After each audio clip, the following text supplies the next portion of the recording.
His newly acquired Aunt Annie took her eyes from the bartender and raised them toward the ceiling. He followed suit. She said, "Well, what are you going to do about it?" Jim reflected on the 38. It did things to his scalp. Apparently, the bartender didn't trust him any more than the desk clerk. He didn't like guns pointed at him, loaded or unloaded. But it also seemed quite obvious he was trying to throw a scare into Jim. The gun was there, all right, but hidden quite casually and clumsily. Aunt Annie repeated her question as if he hadn't heard it. "Well, what are you going to do about it?" He lowered his chin as she lowered hers and looked her squarely in the eye. "Nothing, Aunt Annie," he said sweetly, "nothing at all. After all, he does have the drop on me, don't you think?" "Lena," Lady Manel's voice was raised over the music which turned off suddenly. "Bring us another round, garçon," she shouted in the direction of the bar. The gun had disappeared, at least out of Jim's sight. Why the switch? He wondered. Why the gun? And why did he jerk it out of sight? There was the beer drinker, Aunt Annie, Lena, and Jim. He heard a stirring in the doorway, which might have answered the last part of the questions. George stared for a moment in the direction of the commotion, fiddled around the bar, and came over with 2 Camille's and a bourbon and water. He swabbed the table and moved the drinks before them with an unintelligible grunt. At least he had not brought another Camille for Jim. That showed some kind of intelligence. When George was out of hearing, Jim leaned over and said, "Are there any other guests in this establishment, ladies?" They both came to attention, and Lena's mouth dropped open. Jim was all set to lead to Jerry Dupree. But suddenly, before he could pop the question, Lena pounded her gloved fist on the table and shouted, "I am never going into that barber shop again as long as I live." Jim saw Aunt Annie's eyes flick to the doorway. Then she touched her friend on the shoulder. "Why not, Lena dear?" she asked anxiously. "Why on earth not?" Jim crossed his legs and shifted his body so he could see the door. Sure enough, the desk clerk, Ladon, was standing there looking like a reasonable facsimile of an undertaker's assistant. Jim didn't wonder how long he'd been there. Lena seemed completely unaware of him. She said sharply, "Why not, Annie? Do you know that Dunderhead refused to cut my hair unless I removed my hats?" Jim began to think Lena was carrying things a bit too far. She was far, far out. He felt like he was living in some sort of nightmare. George reached up and turned out the bar lights. His beer customer weaved through a door at the far left which must have led to the outside. "The bar is closed for the night," George announced firmly. Jim cringed as he watched the 2 old girls up in their Camille's. Neither of them seemed the worse for Annie's concoction when they rose with considerable dignity. He took his glass with him against George's frown. In the lobby, Brother Ladon was again planted behind the desk. He offered a smile which reminded Jim of the spread on the mouth of a hammerhead shark. "Are you staying with us long, Mr. Smith?" Ladon asked. Jim decided to make him happy, but not too happy. "Not too long," he replied, trying to look properly undone. With this ambiguous remark, he followed Annie and Lena up the stairs, wishing he could give Ladon a short right hook. But he had to find Jerry Dupree first, and there would be other opportunities, he was sure. As they walked down the hall, he managed to get out half a question. "Where is—" when the door across from Annie's room opened. The light from inside outlined a bristle-haired man who filled the opening from side to side. What was with the watchdog bit? The man's appearance certainly stopped Jim's question in midair. He shrugged and opened Aunt Annie's door. She and Lena scuttled through the opening like a pair of Siamese twins, with Aunt Annie beckoning surreptitiously. "Shall we have a little visit before bed, Annie?" he asked loudly and closed the door with a bang. A little of his growing annoyance was showing up. Annie's room was no more charming than his. True, the flowers on the wall were of a different hue than his, and the spread on the bed was faded lavender. But below an ancient ceiling fan was a large ornate chandelier, a complete anachronism which would have dwarfed a banquet hall. He blinked as she flicked the switch, bringing the prisms on the chandelier to life. "Lena has the room on the other side of mine," Annie was saying. She pointed to the chandelier, and Lena assumed a poetic stance directly beneath it and began humming loudly in a clear monotone. Annie rolled her eyes and motioned for Jim to put his head down. She whispered in his ear, "The joint is bugged," and pointed her finger at the heavy chandelier. By this time, Lena was beginning to get weary of humming. Jim turned his glass up and finished the drink. Maybe the Camille's hadn't affected Lena and Annie, but the Grand Manor Hotel and booze combined to make him feel as goofy as these two women acted. Aunt Annie cocked one eyebrow. "Tell me, Charlie, where is your dear father? We've been so out of touch since your mother passed away." Now, this was an interesting question, but one he could hardly answer since his father had been dead for 20 years. He could hardly tell a lady where he was certain his father might be. He leaned over and whispered, "Where can we talk?" Aunt Annie mouthed, "Your room later. I'll join you there," he said loudly. "Tomorrow, Annie, I'll tell you all the news. The Gulf air seems to have affected me. Suddenly I am very tired. Shall we have breakfast, all three of us in the morning?" She winked. "Oh, of course you're tired. How about 8 o'clock in the morning?" She saw Jim to the door. Lena flapped her hand in his direction and continued humming. Jim sank on his bed and lit a cigarette. Why had the desk clerk been so hostile? And what about the firepower his pal George had displayed so awkwardly? Obviously, from the tone of LaDon's conversation with the two salesmen who had come in after Jim signed the register, it wasn't just him. It was anybody who wanted a room. What were these guys clearing the decks for and why? Through the thin wall, he could hear Lena still humming. Aunt Annie opened the door, so, quietly, he jumped when he saw her standing there. He closed the door behind her and locked it, and Aunt Annie seated herself in the only chair. He squatted down beside her. It was time somebody made some sense. "Would you mind telling me what's going on around here? Why did you claim me as your nephew?" he asked. "Lena was afraid for both of us." The old girl shivered. "It's because of what happened to Mrs. Benning," she added. Jim prayed for patience. "Who, might I ask, is Mrs. Benning?" "Mrs. Benning owned the Grand Manor Hotel. She's dead. She was buried today." She stroked the letters on her sweater absently. Then she looked at Jim, and her eyes were bleak and entirely sane. "I think somebody killed Mrs. Benning. Would you please begin at the beginning, Andy?" Jim pleaded. He wondered if he could make any sense of it if she did, shedding any indication of flightiness. Aunt Annie gave him a rundown on the Grand Manor with surprising brevity. Aunt Annie had struck up a friendship with Lena some years before, here at the Grand Manor. The hotel had been a small genteel hotel in its heyday.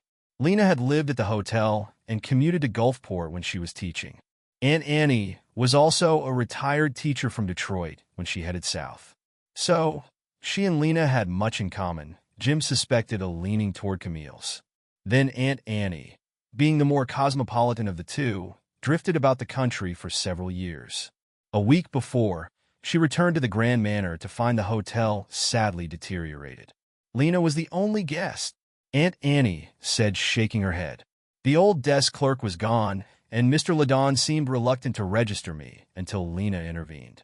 "Lena isn't really Lady Mantle," Aunt Annie announced.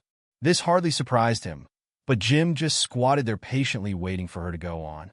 She switched the focus of the conversation. "You didn't just happen to arrive at the hotel, did you?" "Who are you?" she asked. He decided to tell her. "My name is Jim Smith.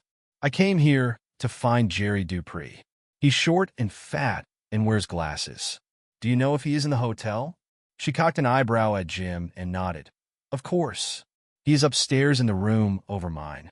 Unfortunately, by this time he is quite drunk." She got a faraway look in her eye and went back to Mrs. Benning. "When I first came here years ago, Mrs. Benning often invited Lena to dine with her in her rooms, where she took most meals. I suppose it's really my fault Lena and Mrs. Benning fell out. You see, Lena came from this part of the country. She was here at the Grand Manor long before I arrived." For a moment, Annie looked coy. "After all, she's a wee bit older than me," she said. Aunt Annie's eyes twinkled momentarily. "When Mrs. Benning found out Lena and I liked our little Toddy, it was the end of their beautiful friendship, even after all the years they had known each other." "Little Toddy," Jim shuddered, remembering Aunt Annie's double drinks. "And Mrs. Benning preferred gin, I suppose?" Jim couldn't keep the sarcasm out of his voice. It seemed he was getting nowhere fast. Aunt Annie's tone was a reprimand. Mrs. Benning was a teetotaler, a rabid one. "Lena told me Mrs. Benning said the tongue wags at both ends when one drinks. That's exactly why she and Lena fell out. Mrs. Benning couldn't even abide the smell of alcohol in any form." Aunt Annie gave Jim a severe look. She wouldn't take a mouthful of food containing vanilla extract. That's how temperate she was. Jim guessed he had better let her tell it her way. Maybe they might get back to Jerry Dupree. Well, she said, things had gotten a little sticky around here and exceedingly dull. I didn't feel exactly wanted with that Ladon man glaring at me.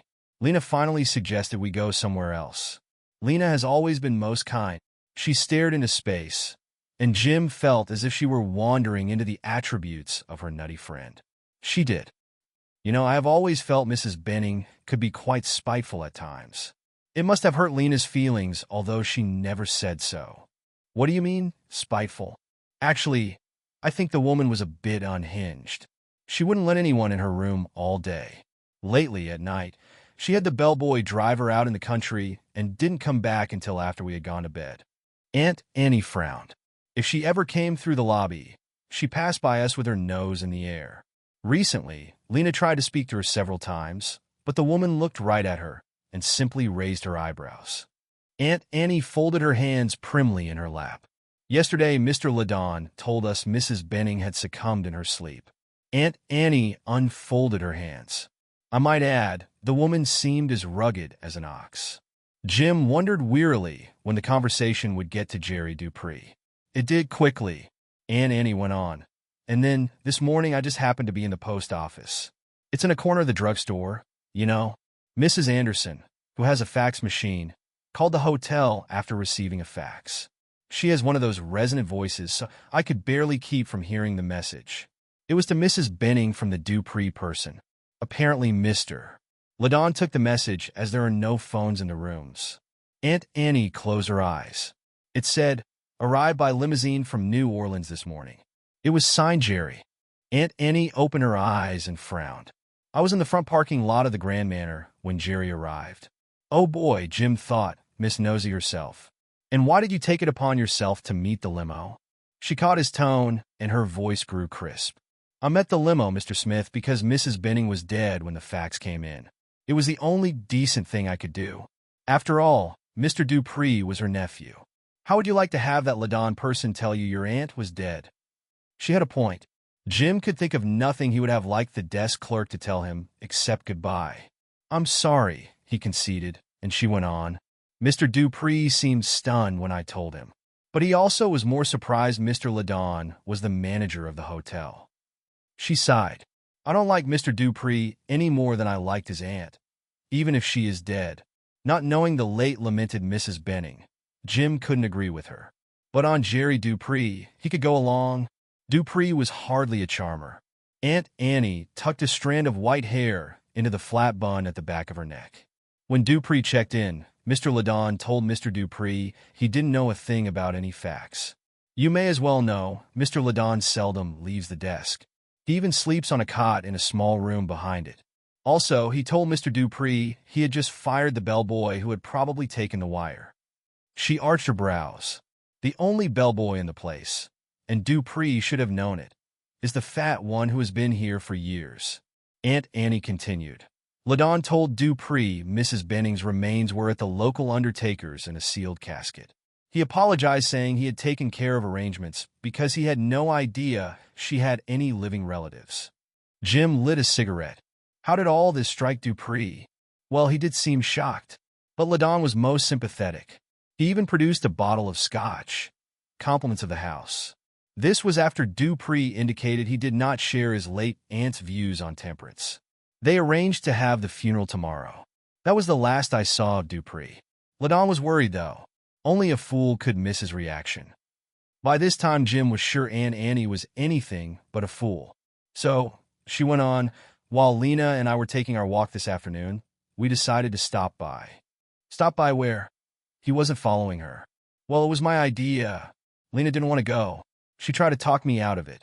I think she was really quite fond of Mrs. Benning. I told her it was her duty to pay her last respects, and I would go with her. Aunt Annie leaned forward and hissed. We went to the undertaker's, and the director said they had a quiet funeral an hour before with only that horrid fellow you saw across from my room attending. And now we can't go anywhere without him following us. Do you wonder we're worried? And there's Bertha to contend with. The hell with whoever Bertha was. Jim had enough females to deal with. He wanted out of this mess. But he wished later he had sense enough to ask about Bertha. Whether he knew it or not, Bertha was going to be the one female who could and would keep him at the Grand Manor. Jim looked at Aunt Annie and sighed. Far from finding Jerry Dupree, he was getting into further difficulties. It didn't make any sense to him, but it was going to.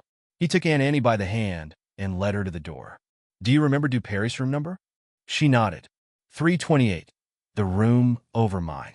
"I haven't heard a noise from there since he went up, but even if the walls are thin, the ceilings and floors are not," she whispered co-spiritedly into Jim's ear. "Maybe Mr. Dupree has disappeared." She sounded hopeful. Maybe Jerry had disappeared. For Jim's money, Dupree could stay lost. He had cost Jim $1,000 because, after all, Mitchell said to keep the guy in Fort Worth. Jim could bet by now Mitchell knew Jerry wasn't in Texas. Bay St. Louis and Fort Worth were a couple of states apart. But there was something more curious about the present situation than Jim had imagined. He asked, "Is Ladon new on the job? What about George, the bartender?" Aunt Annie frowned. "George came here with Ladon, or so Lena said. He isn't much of a bartender, is he?" Jim agreed he wasn't, then added, "But I'd make a bet he was a crack shot with a .38. You say the bellboy's been here for years?" She nodded. "Look," Jim said, "I have no idea why anything we say to each other is important, but I intend to find out what's going on around here. No use playing games with the guy across the way. Both you and Lena need to stay in your rooms tonight." "That's an order." "But Bertha," she protested. Aunt Annie looked worn out. He escorted her to her door. "Forget Bertha and try the bed," he advised her. "You'll be okay. I have something else to do." The bristly one opened the door across the way and just stared at them. Jim gave him a salute, extracted Lena from Aunt Annie's room, and heard them both lock their doors. The Grand Manor seemed less and less a seaside resort. There was something peculiarly sinister even in the looks of the place with its tall ceilings and damp, dark halls. He closed the door and waited 5 minutes before he turned off the light. In another 5 minutes, he heard the watchdog walk cautiously down the hall. The man might be back after he got the word from Ladon or George or whoever was in charge. In the dark, Jim took off his shoes and put on tennis shoes, and from a half-light through the window picked out a dark shirt. The truth be told, Jerry had less of his attention than Ladon, and the .38 George the bartender had trained on him to give him a scare. He thought he might as well find another way out of this joint. It seemed he might need it, although what he was going to do with Aunt Annie and Lena he didn't know. They had certainly made themselves his problem. For a minute he wondered again who Bertha was. He walked down the hall to the back stairs and swung open the door under the light marked exit. He started to stick his head out to survey the situation when he heard a creak on the stairs above. Half closing the door, Jim looked up to the next landing. From the shape of the man in the dim light, it was Jerry Dupree. Ordinarily, he would have stopped Jerry as he went by. However, there were too many things about the Grand Manor he did not understand. So he let him go by, stepping back and flattening himself against the wall, just in case he would make a turn into the second-floor door. But he didn't. As he creaked down the stairs, Jim could tell the man was not drunk, but secretive he was. Jim waited until the man made it around the next landing and then followed. Rain streamed down the window on the door at the bottom of the stairs, as it hung slightly open. He could look through it without being seen because of an outside light. Dupree stood talking to the fat character, the epitome of bellboys. The pantomime was perfect even if he couldn't hear because of the strengthening wind and rain. The fat character handed Jerry a bunch of keys and disappeared around the building. Jerry went the other way, and Jim slid along the wall and waited until he heard a car start. Then he dashed to the rental car. He waited until Dupree got to the first turn, flipped on the headlights, and followed him. On the straight road to Highway 90, Jim shut off the lights and cruised in blackness far behind. There were only 2 ways to go on 90, and Jim gave Dupree plenty of time because the headlights could tell which way he turned. He liked Jerry even less for dragging him out on such a night, but he kept finding a larger size bone to pick with him as time went on, and whatever he was up to right now appealed to Jim's insatiable curiosity.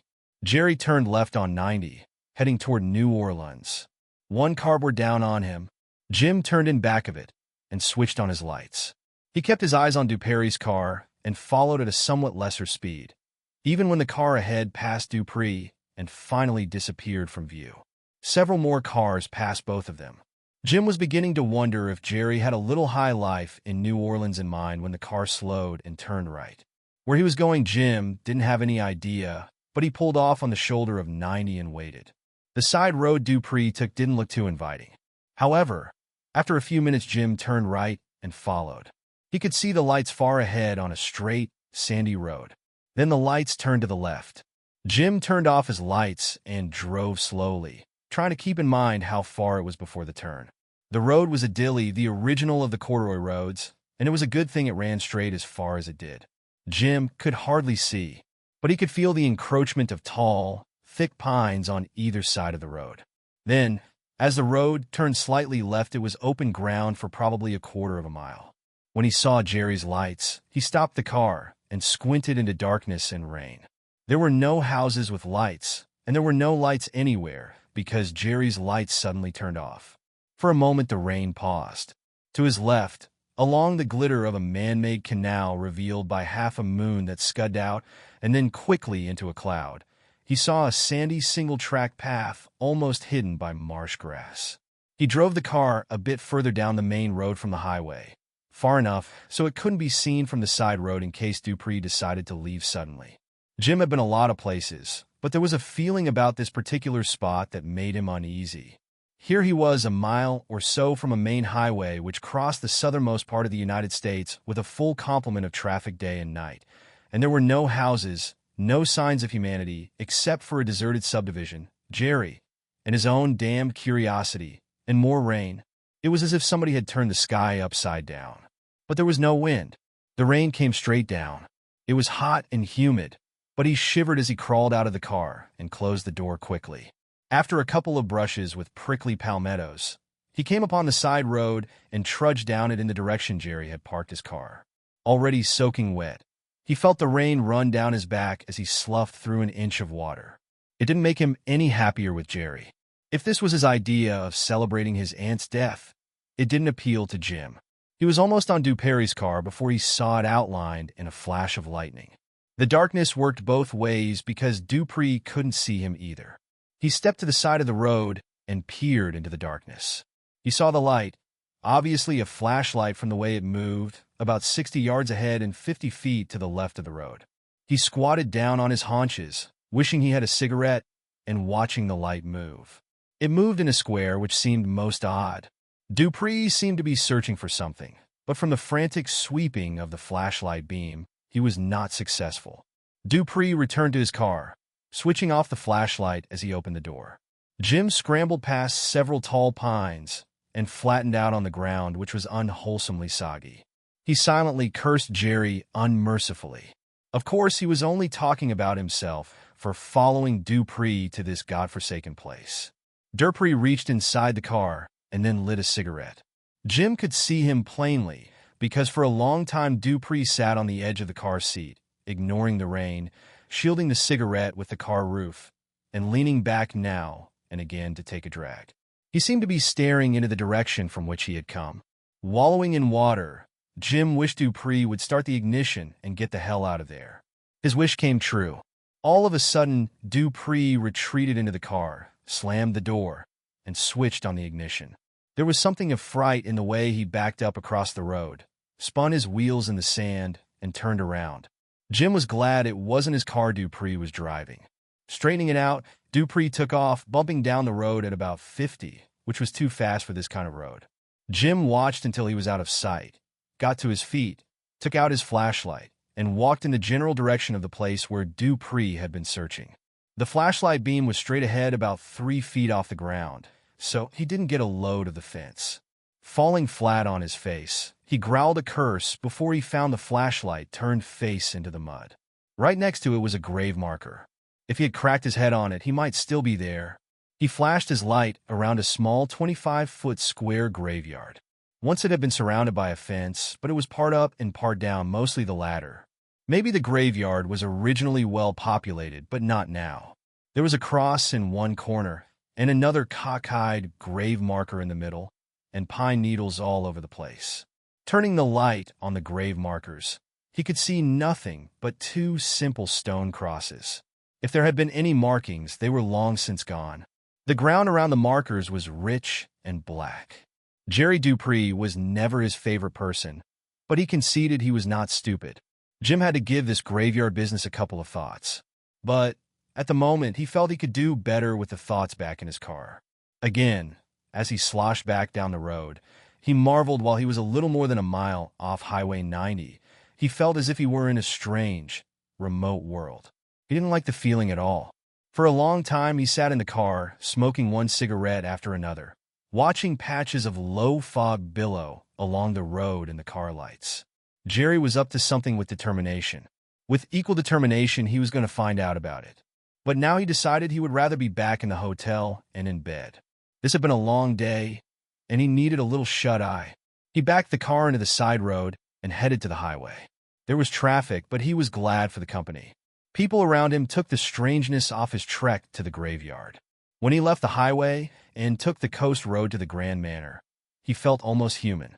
He doused the lights and looked around. The place was spooky, but not as spooky as his last surroundings. If there were any lights in the building, he didn't see them. He intended to head for bed in short order. According to the experts on such matters, your hair stands on end, and you get a warning tingling of the spine or a sinking feeling in the pit of your stomach cluing you in on imminent danger. That's a bunch of hogwash, because he walked around the corner of the hotel and no such signals hit him. But something did, right square on the head. When he came to, his nose was in the mud and the flashlight was broken. It was still pitch dark, and his head must have been harder than he thought because he had an idea he hadn't been out long. He felt like he had one swell hangover without the pleasure of the drinks. He picked himself up and wobbled to the back door. Pushing it open, Jim sat down on the first step. He used a lighter and looked at his watch, and he was right. He hadn't been out for more than a few minutes. He stood up, still holding out the watch, but it started to rotate. It trickled slowly through to him. It wasn't the watch, but his head. So he sank down on the first step. He groped at the second step for balance and plunked his hand into a wet spot.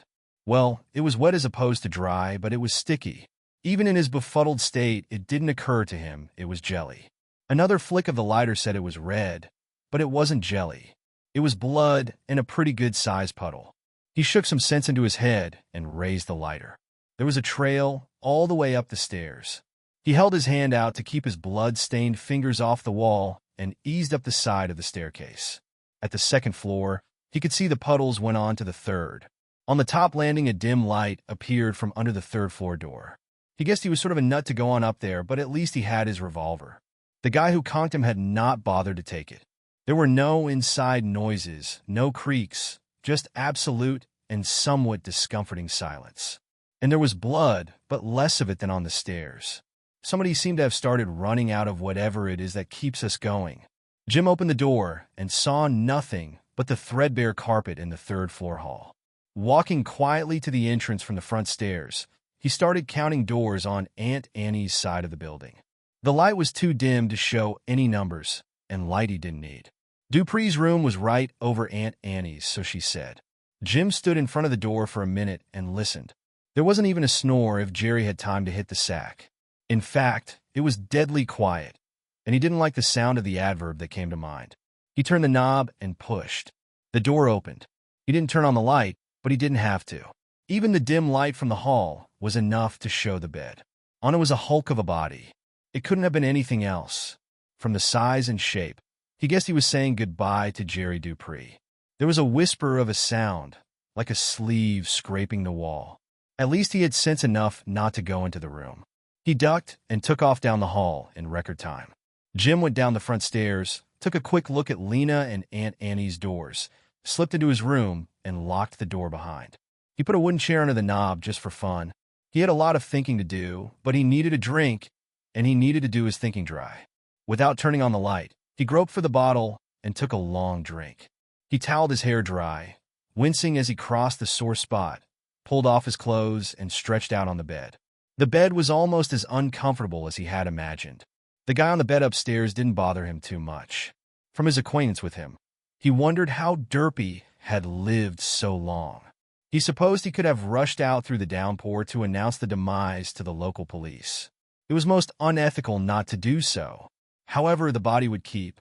Well, after a fashion it would, and morning was already here. He wondered sleepily what the late lamented Jerry Dupree was doing out in the middle of no place, running up and down a deserted and half-obliterated graveyard with a flashlight. Obviously, he was searching for something. His association with Dupree said it wasn't hay. Obviously, he could hardly ask Dupree now. Within 24 hours, Jim had indulged in a Mickey, traveled across a couple of states, taken on 2 half-zany females to protect, and been conked over the head. He had a few questions for Aunt Annie and Lena, but he had it for the day. He rolled over and went asleep. A tapping noise on the wall woke Jim, and he opened his eyes to horrible wallpaper. He groaned as he turned over in the sunk in the middle bed. It was daylight, but hardly sunny, so he was surprised to see it was almost 9.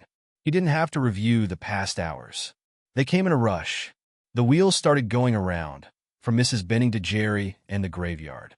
He wondered if any unlikely person had come upon Jerry's remains and decided not. Nobody in the joint was unlikely in his book. Jim tapped back at Aunt Annie, pulled his way into pants and a sports shirt, and spread tepid water on his face. If he didn't have a rugged constitution, he would never have gotten out of bed. There was a knock on the door. He opened it, and both Aunt Annie and Lena darted in. Aunt Annie had on pink slippers, a scarlet-flowered shirt, and large, round, gold earrings. Lena was sumptuous in a flowing, unbelted garment of gold lame, plus a Mexican hat saddled with purple lei wound twice around the hat, which gave a rather top-heavy appearance. Aunt Annie handed him something warmish in a paper napkin. Lena was teetering a cup of coffee in one hand and a cigarette in the other. Looking at Jim solemnly, Aunt Annie said, "There are 2 red flags out today, Charlie." So here he was back in the wonderful world of idiocy. He shook his head to clear it and wished he hadn't. Then he opened the paper napkin to discover a slightly soggy sweet roll and took the coffee out of Lena's hand. He said, "Where is everybody?" Aunt Annie shrugged. "They seem to be having a clam bake in the kitchen." "You missed your breakfast with us," she reproved. Lena looked at Jim dolefully and flicked ashes on the floor. He wondered what they'd do if he provided a full report on his activities the night before. Probably head for the bar. He pulled together a smile and said, "Thanks for the sweet roll and the coffee, ladies. I'm sorry about breakfast." He wasn't half as sorry about breakfast as he was about the mess he had gotten himself into by listening to Bo Mitchell in the first place. Lena reached over and helped herself to one of his cigarettes on the dresser, lit it from her own, and put the first delicately in the one ashtray. "What are you going to do?" she demanded, staring at Jim. He looked through the window half-covered with ivy at a dull gray sky. At least he thought it wasn't raining. With the recent bash on the head, the body upstairs, and 2 unpredictable females waiting apparently with bated breath for his answer, he felt like saying, "Shoot myself?" What else? But decided against it. One of them might have handed him a gun. The first thing he had to do was go back to the graveyard. So he said, "I have to run an errand. In broad daylight, you 2 ladies will be perfectly safe. When I come back, we'll think about getting out of here." Aunt Annie grabbed Lena's arm and started for the door. "But the 2 red flags?" she said with a question in her voice. Jim tried to make his voice patient. "Now, never you mind about the flags, girls. Take a nice long walk on the beach. I'll get back as soon as I can." He shut the door on them. Slipping his wallet into a back pocket, he picked up his keys and went down the front stairs to find a deserted lobby. Where was the ever-present LaDawn? Probably he was in the kitchen with the rest of the crew. "Lucky, I guess," he mused aloud as he went out into the humid, dull day and slid into his car. Everything was calm, even the bay, which looked like a bad watercolor because it almost matched the sky. There were a few cars speeding across the bridge and a couple of men pulling a skiff up to the road. They were shouting at each other and gesticulating wildly, but were too far away for him to make out what they said. Just a couple more nuts, he thought, and headed for Highway 90. Anywhere else he had ever been, the rain soaks into the ground or runs off it, at least overnight. Not here. The ditches on either side of the road were full of water. Any more, and they would flood the road, which was hardly dry. But he had more on his mind than that. He cursed for not checking the mileage while he was chasing Jerry the night before. He made a couple of wrong turns before he found the road he had followed the previous evening. The road went directly through the tall pines he had glimpsed last night and came to several man-made canals. A dilapidated sign indicated this was a subdivision, but it was minus houses with only a few tilted sticks to stake out what were supposed to be waterfront lots. The earth they had piled up to dig the canals was dead and bare. It would be a long time before lush green grass would take over these choice lots. And apparently somebody had come up with the idea of bulldozing down the trees that stood in the way of digging the canals. Cheaper, he guessed, but most unappetizing. He looked for the area where he parked the night before. He stopped when he saw it and realized he had been parked on Harbor Drive, according to the sign which seemed to have stood up to the weather better than the subdivision sign. As he backtracked to the spot where Dupree had turned off, another sign proclaimed the place where he had turned was Riviera Road. He went on more slowly until he thought he was in line with the old cemetery. The road to the cemetery was Durnvidell Road. The cemetery was off to the left. Unless you knew it was there, you would pass it up for sure. Very depressing spot, he thought, even for a cemetery. He got out of the car and looked up and down the road. Not a soul in sight. He walked over to the half-up, half-down fence and looked at the cemetery. What in the hell was Jerry doing out here in the middle of the night? Around the cemetery were half a dozen live oak trees, which from their size dated back into the last century. Even in the daylight, he could see no names on the grave markers. Slowly, he walked back to the car. This time he had a bright thought. He wondered about the land and about the graveyard. He could find out who owned the land if he knew where he was. He started back to Highway 90, checking the mileage to the city limits of Bay St. Louis. He knew the size of the town, having checked it when he was getting ready to get on Dupree's trail.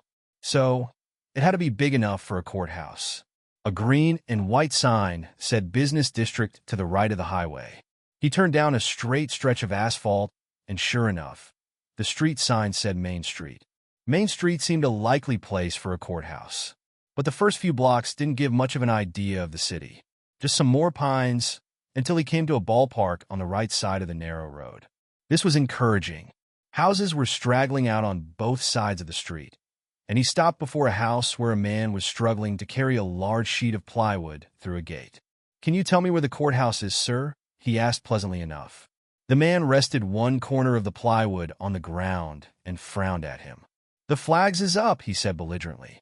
"I ain't got no time to talk, young man. Courthouse that way." He waved in the direction Jim was going, picked up the plywood again, and struggled to get it through the narrow gate. The whole town's nuts, Jim thought. Flags is up. Aunt Annie had her mind on flags, too. But at least he learned the direction of the courthouse, someplace between where he was and the direction he was headed. That was a help, and it wasn't too hard to find when he had gone half a dozen blocks. It looked strictly like any other courthouse in any other small town anywhere, except for embellishment of Southern culture. 6 white tall pillars, a bunch of poplar trees, and the bars of a jail in the back. Jim actually found a parking place in front of the building. The street was deserted, probably due to the excessive heat of the day. He entered the ancient building. Across the front on the floor in ceramic tile was engraved Hancock County, Mississippi. So that was where he was. The hall was deserted except for an ageless female seated on the edge of her chair at a desk near the front door. She jumped when he asked her where he could find a map of the county and the title records. She gave him a startled look, pointed to an inner room, and continued writing on a pad with her left hand. He opened the door and found himself alone, but he didn't need much help. All courthouses were more or less alike, and a computer is a computer. He found a map of Hancock County and looked at it with interest. Judging from his mileage check, he was looking for Section 8, Township 4 South, and Range 16 West. He typed in the required data and pushed the enter key. The computer screen was instantly filled with data from top to bottom. The most recent entries were at the bottom of the page, and the last grantor listed was a certain Landis Dupree. The grantee was Edith Dupree. As he checked back to the beginning of the file, he noticed the records went only as far back as 1861, the start of the Civil War. The original grantor was difficult to read, but the original grantee was Jean Dupree, apparently a blood relative of Landis Dupree, who came along much later. The cemetery and 60 acres surrounding it belonged to Edith Dupree, whoever she was. 2 and 2 were beginning to come up to 4. Jerry's name was Dupree, and Jim was willing to bet all the cotton in Mississippi there was a connection. Spell it Dupree or Dupree, pronounce it any old way, Jerry was definitely in the act. He closed the file on the computer screen and on his way out wondered who the original grantor had been, why the land was sold to Jean Dupree, and why it was later transferred to Edith Dupree. Maybe Jean Dupree was a friend of the original owner. But what was the connection between Edith Dupree and Mrs. Benning? He hated to express his ignorance, but he had been raised in Chicago, and his high school history class didn't cover the Civil War, at least not from the Southern viewpoint. He decided he had better find a library if Bay St. Louis had won. Then he could return to the Grand Manor with his mind at peace. Well, almost at peace, except for all the crazy things happening. The ageless female frowned in his direction. Library, of course we have a library if it's open. 1 block down on the left, then first right. There's a big sign in front.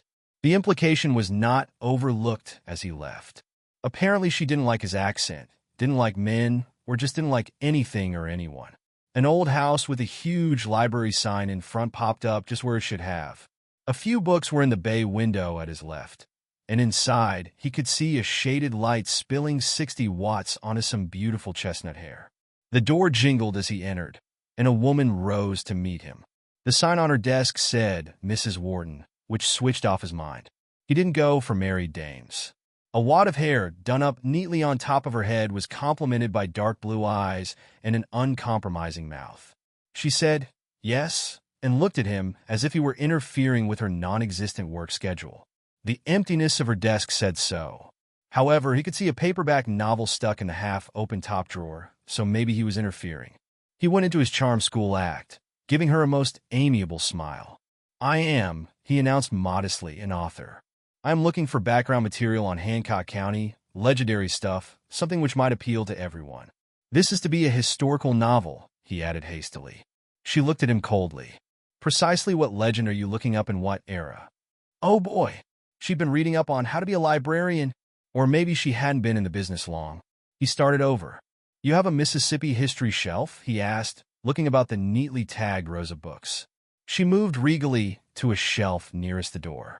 Her demeanor indicated she didn't think much of his profession as an author.